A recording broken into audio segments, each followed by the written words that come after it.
Não seria a própria criação um milagre?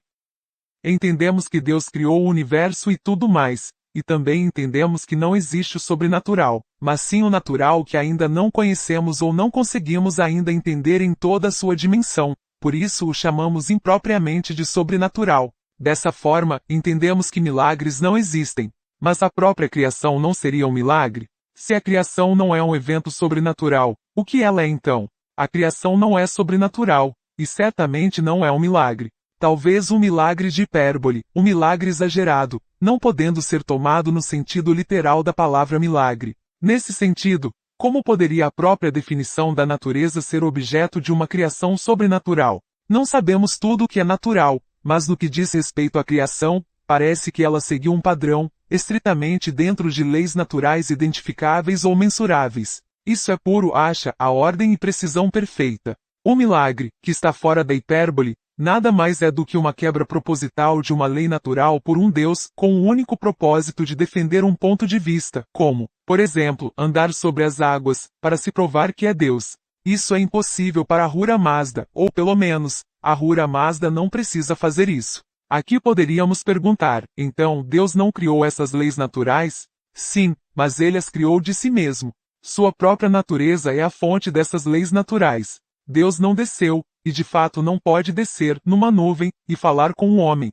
Isso seria um milagre de proporções supernaturais, e o sobrenatural não existe. Isso seria violar suas leis, e Deus não pode fazer isso. Mesmo que pudesse, ele não usaria um ser humano que não fosse da sua natureza. Então, como podemos saber isso? No domínio das coisas que não podem ser pesadas, medidas, reconstituídas, verificadas ou colocadas em tubos de ensaio num laboratório, o método da prova física absoluta não funciona. Assim, você forma uma opinião baseada em evidências. Agora, a evidência pode ser de experiências, evidência circunstancial, como se a própria vida implicasse um arranjo próprio astronomicamente difícil, um cosmos autogerador e autorregulador, ou um criador. Essa opinião é uma forma de fé. Seja para crentes ou não crentes, isso é irrelevante. Nós acreditamos que Zaratustra percebeu Deus, e foi iluminado, e explicou e espalhou a mensagem de Deus para a humanidade. Temos apenas uma crença, apoiada por experiências espirituais e uma estrutura doutrinária lógica válida, mas no final, nem nós, nem o ateu, nem o abraâmico, nem o taoísta nem os outros, ou seja, ninguém pode saber isso fisicamente e com absoluta certeza.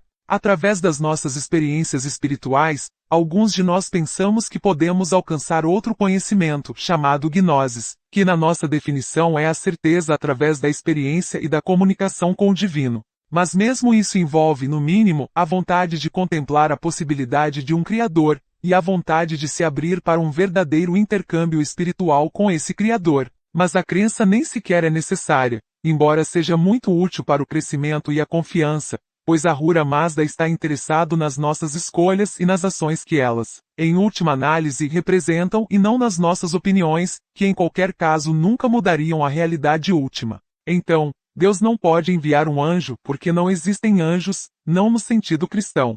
E quem disse isso?